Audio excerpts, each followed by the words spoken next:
ইনস্টাগ্রামে পোস্ট দিয়ে টোপ, এরপর টেলিগ্রাম গ্রুপে নিয়ে বিক্রি করা হতো পর্ন ছবি ও ভিডিও।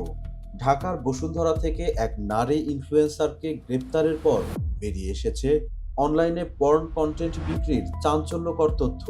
পুলিশের দাবি, টাকার বিনিময়ে এসব কন্টেন্ট বিক্রির পাশাপাশি চলত গ্রাহক সংগ্রহের নানা কৌশল।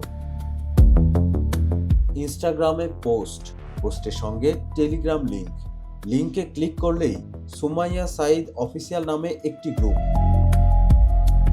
ডিবির দাবি, এই গ্রুপেই চলত পর্ন ছবি ও ভিডিও বিক্রির প্রচার। মামলার এজাহারে বলা হয়েছে ৭,৫০০ টাকার একটি প্যাকেজ ছাড় দিয়ে ৩,৫০০ টাকায় ২০টি ভিডিও ও আজীবন সাবস্ক্রিপশনের অফার দেওয়া হয়েছিল। কন্টেন্ট কিনতে ব্যবহার করা হতো বিকাশ ও নগদের নম্বর। গত ১০ আগস্ট সাইবার মনিটরিংয়ের সময় বিষয়টি ডিবির নজরে আসে। অনলাইন কার্যক্রম এবং অর্থ লেনদেনে ব্যবহৃত নম্বরের তথ্য বিশ্লেষণ করে অবস্থান শনাক্ত করা হয়।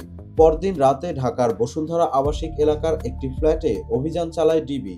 সেখান থেকে গ্রেফতার করা হয় ইনস্টাগ্রাম ইনফ্লুয়েন্সার সুমাইয়া সাঈদকে। তার কাছ থেকে জব্দ করা হয় আইফোন ১৭ প্রো ম্যাক্স ও একটি ওয়ানপ্লাস স্মার্টফোন।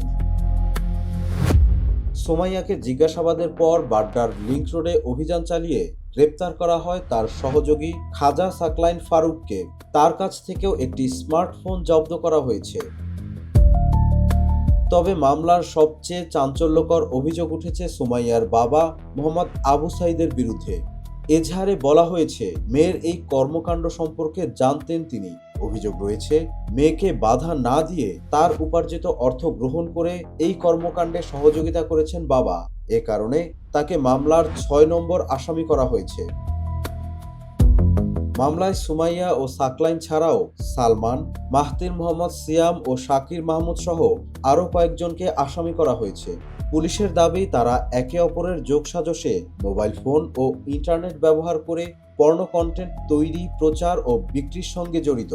তদন্তের অংশ হিসেবে জব্দ করা মোবাইল ফোনের পাশাপাশি ইনস্টাগ্রাম ও টেলিগ্রামের বিভিন্ন অ্যাকাউন্টের স্ক্রিনশটও মামলার নথিতে আলামত হিসেবে যুক্ত করা হয়েছে। এ ঘটনায় ঢাকার রমনা মডেল থানায় পর্নোগ্রাফি নিয়ন্ত্রণ আইনে মামলা হয়েছে।